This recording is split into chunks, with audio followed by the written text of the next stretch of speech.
Transcription number 491. 5 seconds. Start. Sir, I know for some time past how this government is functioning. Take, for instance, the Commerce and Industry Ministry. Since the last 1 decade, this ministry has faced many changes.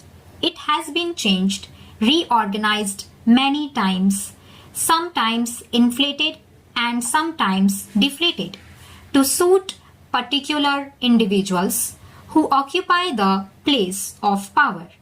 In the beginning, as the House is aware, there was the Commerce and Industry Ministry.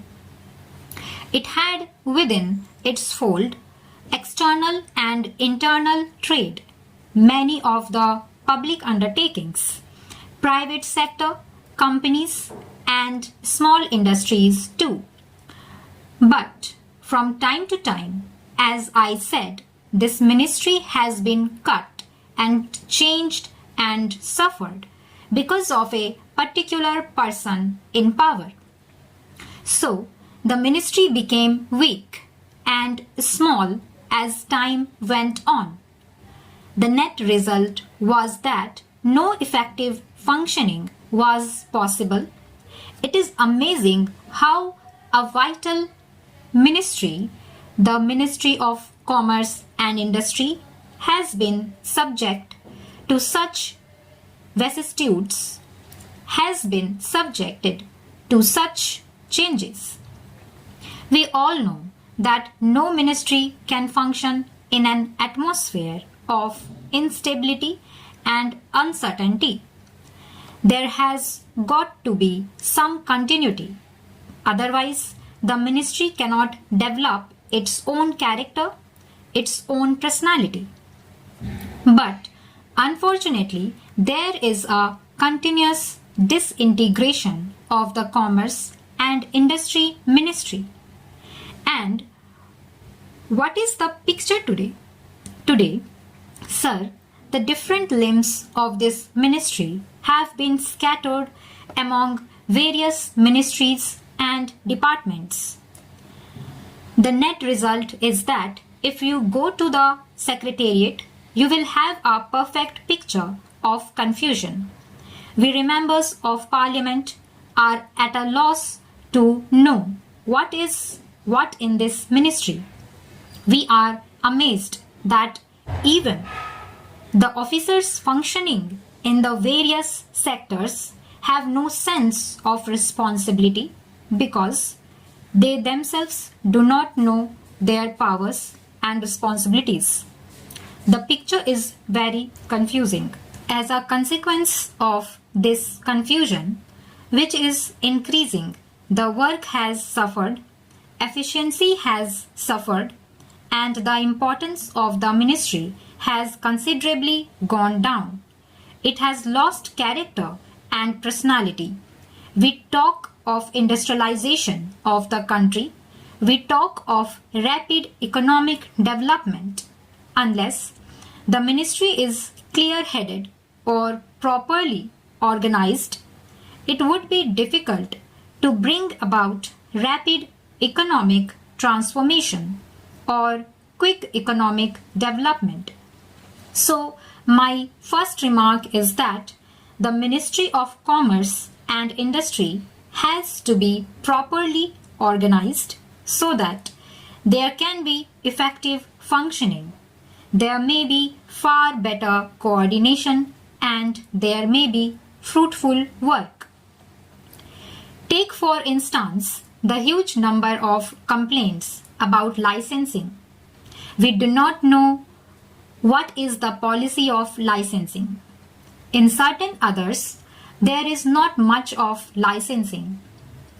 Also, we see that the licenses which have been granted have not been properly utilized, partially because the government has not been able to remove some of the official bottlenecks.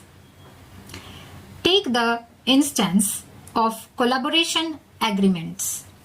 In the matter of collaboration, we find considerable delay and lack of quick decision.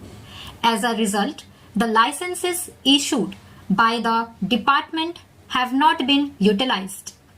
Again, take the import and export wing of the department, and there you see the same slackness, the same indecision, and the same indefiniteness about anything. Therefore, for the ministry to function effectively, it is necessary that the ministry should have a stable future and should have adequate powers and responsibilities. No modern country in the world can cut or slash portfolios or ministries without rational basis, but unfortunately, here and particularly in this ministry, slashing or cutting has been going on without heed being paid to the needs of development and to the needs of efficiency. I am afraid if this process were to continue, it would be difficult to create the climate and confidence which are so necessary for running industries in this country. My friend was speaking about state trading. On this question, I feel that no precise policy decision has been made by the government so far. I say this because any policy decision should be preceded by a lot of thinking, and it has to be done preferably at the budget time or before that. Now, a decision has been taken by the government that instead of one state trading corporation, there should be two. The reason given is that there is enormous increase in the work and range of activity, and therefore another cooperation is necessary, and there should be more allotment of grant for that purpose.